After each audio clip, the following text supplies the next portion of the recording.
مبروك للوداد. ولو ان يوسف المطيع في اخر كوره كان عايز يسحب سحبه كده وقع بيها قلب كل الجمهور اللي موجود في المغرب يعني، لكن مباراه استثنائيه للوداد.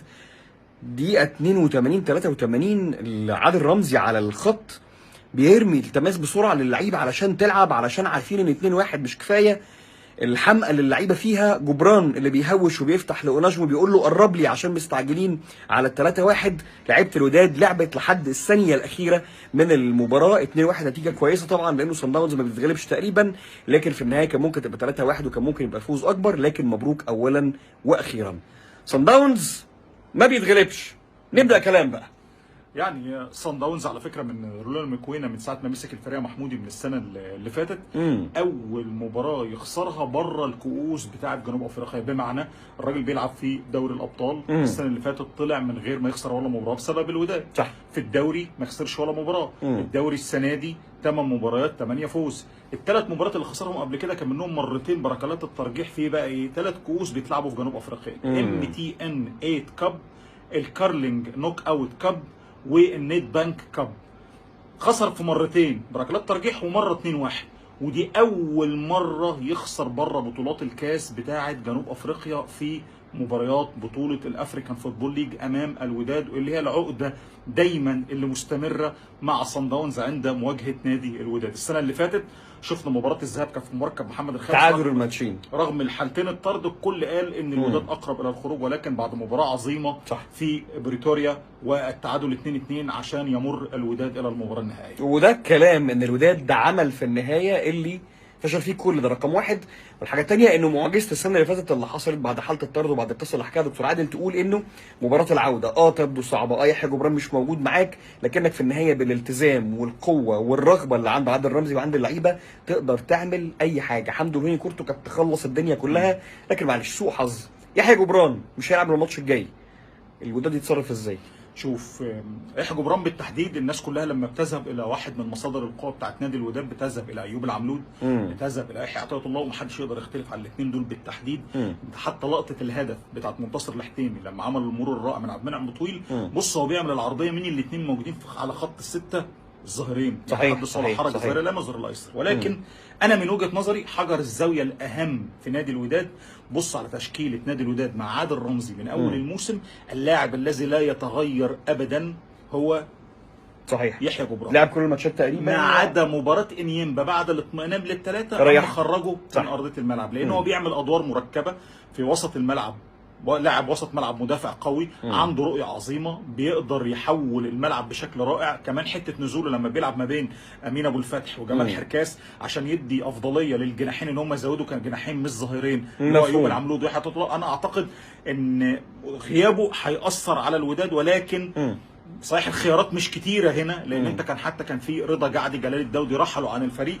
انا اعتقد الفتره الجايه او الماتش القادم ده هيكون انس سرحات ليه دور مع عبد الله حمود وزكريا دراوي، اللي هو يعتبر واحد من افضل المحترفين اللي قدموا الى نادي الوداد السنه دي قادما من الدوري الجزائري. ولو حبيت تهاجم ولو حبيت تفتح الامور شويه مع صن داونز، حمدو الهوني موجود، واعتقد انه الفورمه اللي ختم بيها تقول انه ممكن ياخد جزء من المباراه الجايه، سواء لو بدا بيه وكانت مفاجاه او حتى لو ختم بيه فهو في كامل الجاهزيه. يعني صن داونز قوي ومرعب على ملعبه، لكن التسجيل فيه مش مستحيل، خاصه ان عادل رمزي كان ذكي جدا في التناول بتاع المباراه. ضغط من الناحيه الشمال اللي فيها عبد المنعم بطويل، لعيب عنده مواصفات جيده جدا كمدافع، صحيح. ولكن قلب دفاع، مش يلعب في مركز الظهير الايسر لان عنده الترنات والبطء برضه نوعا ما بيخلي لعيب عنده مهاره زي منتصر الحتيمي، الراجل جاي من طرابزون، ان هو يقدر يعدي منه مره واثنين. ويا رب كمان ان منتصر الحتيمي يقدر يلحق بالمباراه بتاعه العوده، لان منتصر الحتيمي انا شفته في بدايه الدوري، في البدايات بتاعه الدوري لما الوداد خسر من الفتح الرباطي والتعادل مع نهضه بركان كان بعيد، ولكن مع المباريات لا بقى لعيب مهم وقطعه مهمه جدا عند عادل رمزي. صحيح. اعتقد عودته ان شاء الله بعيد الاصابه تبعد عنه ويلعب المباراه مع الاسامي اللي انا قلت لك يا محمودي، والضغط على ناحيه الشمال وعدم التراجع قوي امام صن داونز هيخليك ليك افضليه. صدقني لما الوداد حس بالخطر بعد هدف التعادل يا دوبك بس هاجموا قدروا ان هم يسجلوا.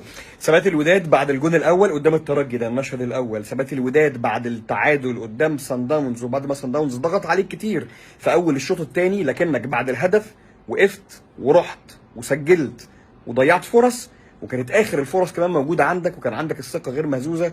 الوداد افضل فريق في افريقيا بالكامل، عنده ثبات انفعالي في اللحظات الصعبه في الفتره دي. عشان كده باذن الله الاسبوع الجاي نتقابل، والوداد هو بطل الدوري الافريقي لكره القدم. استكمالا لكلامك ختاما يعني سريعا، ان احنا لما كنا موجودين في الاستوديو التحليلي بتاع المباراه في راديو سبورت اف ام، احنا ما كانش عندنا شك ان الوداد هيفوز، ولكن الفوز ايه؟ هل فوز مطمئن ولا فوز مريح ولا غير مريح ولا ممكن تعادل وتذهب الى مباراه صعبه؟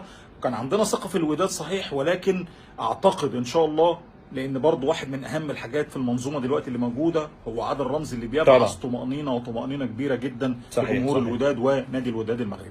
نجم المباراه في رايكم وتوقعاتكم للمباراه الجايه في الكومنتس، هستناكم. وباذن الله الاسبوع الجاي نحتفل والوداد هو بطل الدوري الافريقي لكره القدم، وكل التحيه لجمهورنا في المغرب. أنا شخصيا فاجأني الوداد، أدى مباراة بطولية صراحة وكان في المستوى المطلوب. دائما الوداد مع الوداد له فريق في المستوى يلعب كرة القدم جيدة منظمة بيان اورغانيزي كل ساعة. تاكتيكمون لونترينور إلا مي سون ايكيب تاكتيكمون في المستوى، بلو غلق كاع لي زون وقعد اللور ويلعب الكونتر، والكونتر الوداد سون افيكاس. يبقى الوداد من اقوى فرق في افريقيا، الوداد الامه كما يسمى. شوف كيفاش الوداد كيفاش لعبوا، كيفاش امتصوا الضغط اون بريمير ميطون، شدوا قريب سان داونز، ايزون بو كاناليزي سات ايكيب، وبعد ردوا الند للند كملوا. يعرفوا كرة القدم ماشي كيما هنا عندك واحد يحكم في كرة وحده ويجيب لي راباس اللي يتفاهموا في الليل سيتو. عار لونترينور لان دار تخطيط اللي كيفاش يكونتري سان داونز، وهذا بصحتهم. التفاعل تاع المدرب الجديد تاع وداد البيضاوي هما الاوندرتون جابوا نحن حيوان وهذو عباد، لكن ما عندوش القوه هذيك للناس رفضتوا لنا غول. صن داونز ماهوش سيتي، البعض اصبح يقول سيتي تاع افريقيا، بعضك سيتي تاع افريقيا، ولكن شفنا الوداد ولا مرتين في النتيجه، ماشي مره واحده. المقابله والو جرت في ظروف يعني لا باس بها والو، ان رئيس صن داونز وهذا كل جمهور ما كانش معمر، يعني ما كانش مش عندهم، هذاك مش عندهم، وزيد الظروف اللي يلعبوا فيها، يعني الطقس كان لاباس به 19 درجه، ولكن يبقى الوداد من اقوى فرق في افريقيا. راح يظهر هذا بوصوله للنهائي. اللقب الوداد هو اللي فاز بالشامبيونز ليغ العام اللي فات. نو رجعت وي بور هذا لو ماتش، يفودري كو الجلسه تكمل، صح، تكمل تزيد تربح، تروح ان شاء الله تروح بعيد في هذا لاكوب دو لاكاف، تروح لو بلي لوان بوسيبل ان شاء الله، وغانا في الشامبيونا. يفوك تخمم بلي الشامبيونا يفوك الغان دي ماتش باش تطلع، باش تكون الاز مرتاحه من هذا المشكل هذا.